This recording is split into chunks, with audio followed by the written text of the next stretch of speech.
Students, आपको एक assertion दिया हुआ है और साथ साथ उसके एक रीज़न दिया हुआ है उसका। आपको बताना है कि क्या ये दोनों ठीक हैं, फिर ये बताना है कि क्या सिर्फ असर्शन ठीक है, रीज़न रॉन्ग है, या फिर ये बताना है कि रीज़न ठीक है, असर्शन रॉन्ग है, या फिर ये बताना है कि दोनों ही रॉन्ग हैं। तो आइए इन दोनों को पढ़ते हैं और पता करते हैं। आपको commission provided during the to a partner, assertion कहता है मतलब कि commission provided to a partner is shown in profit and loss account. तो क्या ऐसा होता है बच्चों? क्या कमीशन जो पार्टनर को दिया जाता है वो प्रॉफिट एंड लॉस अकाउंट में आता है? तो बच्चों ये एसर्शन तो गलत है, क्योंकि commission provided to a partner is shown in profit and loss appropriation account. तो एसर्शन तो रॉन्ग है। आइए इनका रीजन पढ़ते हैं जरा। इन्होंने कहा कि commission provided to a partner is a charge against profit and is to be debited and is to be provided at a fixed rate। तो रीजन भी बिल्कुल रॉन्ग है।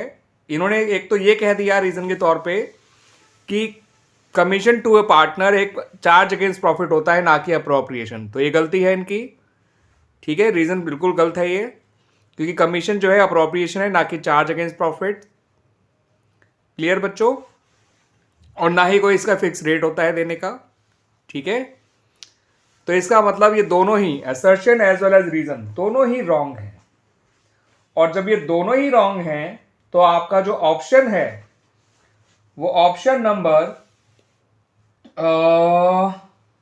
सी आपका आ जाएगा, बिकॉज उसी में कह रखा है कि ये दोनों ही रॉन्ग हैं। क्लियर बच्चों? तो इसका option number 2 is the right answer. Option number C, sorry, option number C is the right answer. Clear बच्चों? एक कंपनी ने एक शेयर इशू किया है जिसकी फेस वैल्यू है 10 रुपए, और इसको उसने 4 रुपए प्रीमियम पे इशू किया है। और कंपनी ने यह भी कहा कि उसने 7 रुपए ही अभी तक कॉल करे हैं, जिसमें 6 कैपिटल के और एक प्रीमियम का है, जो पैसा कॉल्ड हो चुका है और पैसा मिल भी चुका है, कोई एरियर्स नहीं है। मगर क्वेश्चन में यह पूछा गया है कि what is the amount of uncalled capital. तो अगर आपको अनकॉल्ड कैपिटल ढूंढनी है तो आप कैपिटल की टोटल वैल्यू है 10 रुपए शेयर की जो है, और 6 कॉल्ड हो चुके हैं, तो अनकॉल्ड अंडरस्टूड है कितना होगा बच्चों? 4। प्रीमियम का अनकॉल्ड जो है वो 3 हो जाएगा, अलग बात है, बट हमें प्रीमियम के अनकॉल्ड से मतलब नहीं है, हमें किससे मतलब है? शेयर के अनकॉल्ड वैल्यू से। तो दिस इज आवर आंसर। और यह है question number 3 of the sample paper issued by CBSE for the board examination 2023। और इसका एक सेकंड ऑप्शन क्वेश्चन भी है, वो भी डिस्कस कर लेते हैं बच्चों साथ में। वैसे इसमें जो 4 ऑप्शन दिए हुए हैं ए बी सी डी में, तो आपका option number A is the correct option, sorry not A, option number B is the correct option, क्योंकि वहां आपको लिखा है अनकॉल्ड वैल्यू 4 पर शेयर, जो भी हमारा निकल के भी आ रहा है। ठीक है बच्चों? अब इसका जो सेकंड ऑप्शन पे क्वेश्चन है, ऑल्टरनेटिव क्वेश्चन है जो इसकी जगह कर सकते हैं आप, वो है while issuing dash type of debenture, so dash आपको फिल करना है। Company doesn't give any undertaking for the repayment of money borrowed by issue of such debentures।